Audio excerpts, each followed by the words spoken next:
Good morning guys. Now chapter 2 linear correlation illustration 29. ये सम most important सम है क्योंकि ज्यादातर 1 मार्क में आता ही है, आइदर एमसीक्यू या 1 मार्क में आपसे पूछा जाएगा, शॉर्ट क्वेश्चन है। देखो इस क्वेश्चन में आपके पास correlation coefficient ऑलरेडी दिया हुआ है।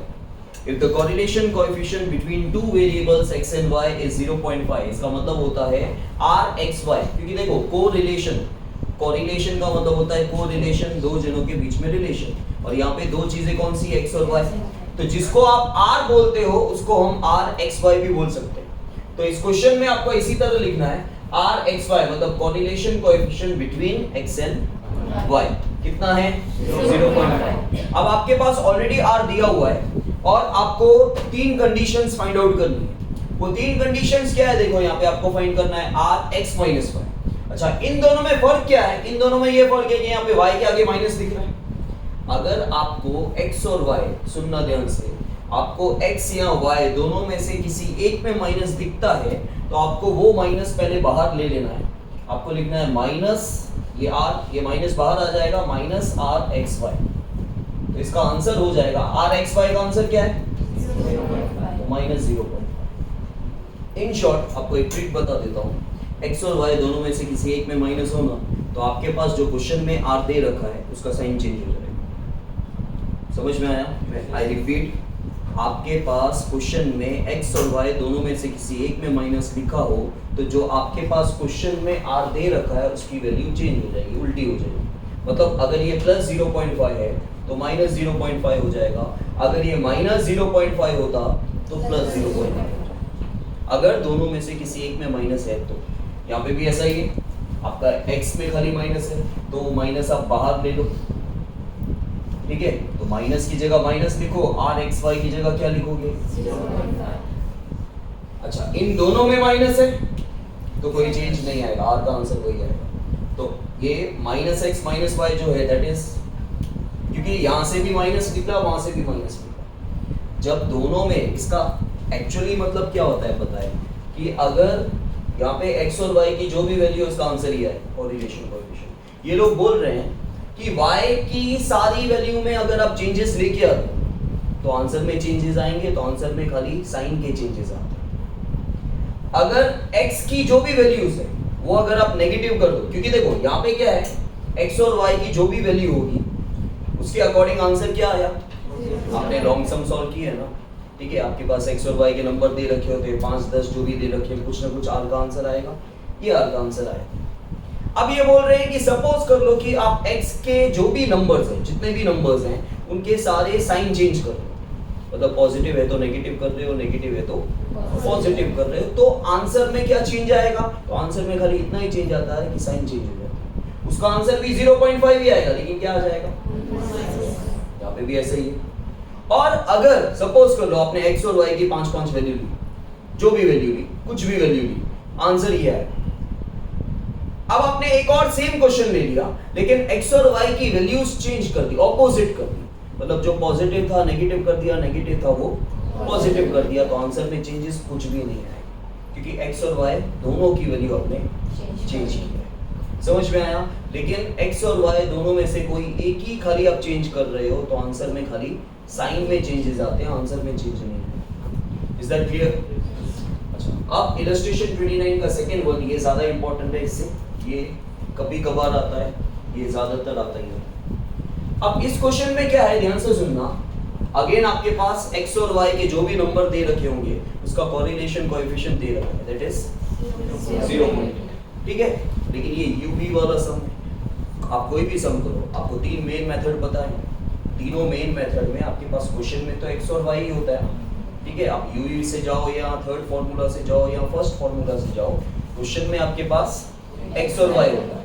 तो x और y के अकॉर्डिंग आपने आंसर निकाला होगा। यहाँ पे आप बोलोगे सर n कितना है वो सब पता नहीं, नंबर कौन से हैं वो भी अपने को पता नहीं, आपने को ये पता है जो भी नंबर होंगे उनको सॉल्व किया होगा, जो भी मेथड से किया होगा, आंसर क्या आया 0.8। लेकिन अब आपको आंसर चाहिए ruv का। अब एक और चीज मैं आपको बता दूं, आप कोई भी मेथड जाओगे आंसर तो एक ही आना चाहिए। आप कोई भी रास्ता पकड़ोगे, घर तो अपने ही जाना है। मेथड चेंज होने से आंसर चेंज नहीं होता, रास्ता चेंज होने से घर चेंज नहीं होता। ठीक है, तो सेम चीज है, आपने एक आर फाइंड करके रखा है, आप अगर उसको यूवी से निकालोगे तब भी आंसर चेंज नहीं होना चाहिए। ठीक है, चेंजेस कब होता है आंसर में, जब x की वैल्यू या y की वैल्यू चेंज होगा। अगर दोनों में चेंजेस आए, इसके अकॉर्डिंग हमने अभी अभी देखा, देखो आपने आंसर निकाल के रखा, दैट इज 0.5। आप तीनों में से फर्स्ट फॉर्मूला, सेकंड फॉर्मूला या third formula, sigma x y, sigma u v या x minus x bar, y minus y bar, कोई भी मेथड यूज कर रहे हो, आपको ये आंसर, ठीक है। आपके आंसर में चेंज कब आएगा, जब x या y दोनों में से किसी एक में चेंजेस होंगे तो आंसर में साइन चेंज हो जाएगा। अगर दोनों में चेंजेस होंगे तो आंसर में कोई चेंज नहीं होगा, बराबर। तो यहाँ पे भी एक r आपके पास दे रखा है और आपको बोला है आर यूवी का मतलब भी वही होता है, correlation coefficient between x and y होता है, लेकिन यूवी वाले मेथड से। ठीक है, तो यूवी वाले मेथड से आंसर चेंज तो नहीं होगा ना, आप मेथड तो कोई भी यूज करोगे आंसर चेंज, आंसर चेंज कब होगा, जब x या y दोनों में से किसी एक के आगे नेगेटिव साइन होगी। तो जैसे हमने यहाँ पे देखा, आंसर चेंज कब हुआ, जब y के आगे नेगेटिव। आंसर चेंज कब हुआ, जब x के आगे नेगेटिव। दोनों में चेंजेस आए तो आंसर चेंज अभी भी सेम चीज चेक करनी है आपको r u v फाइंड करना है। ठीक है, तो r की जगह r लिखो, u क्या दिया हुआ है, तो x की u की जगह x माइनस 10 लिखो, कॉमा की जगह कॉमा लिखो, v क्या दिया हुआ है, बराबर।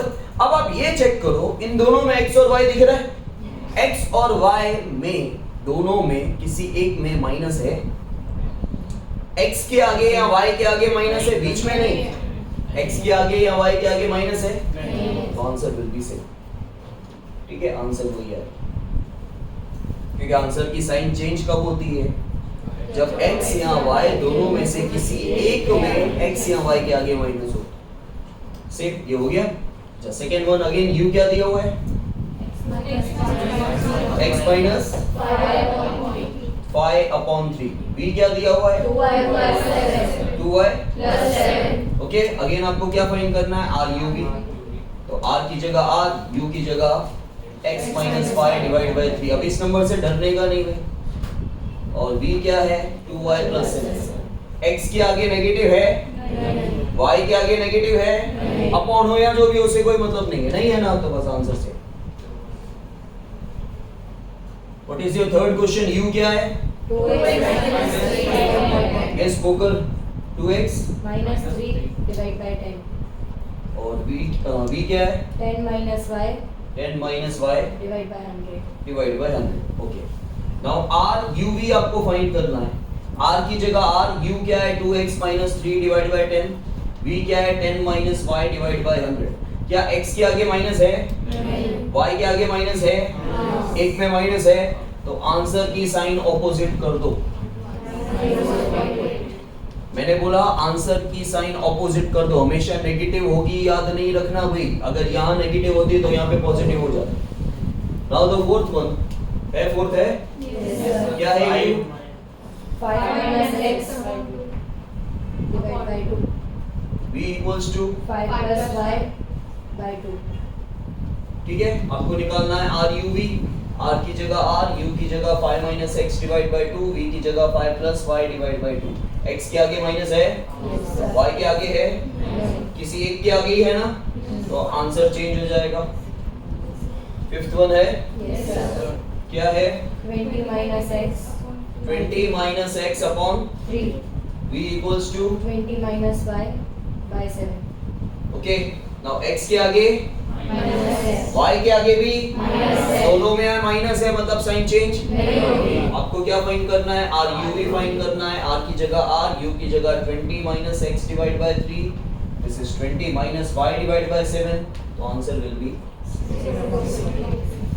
Is that clear? Yes, sir. This is the most important sum, objective question है, लेकिन आता ही आता है। चैप्टर 2 में भी है और चैप्टर 3 में भी सेम क्वेश्चन है, दोनों में से एक में तो आएगा ही।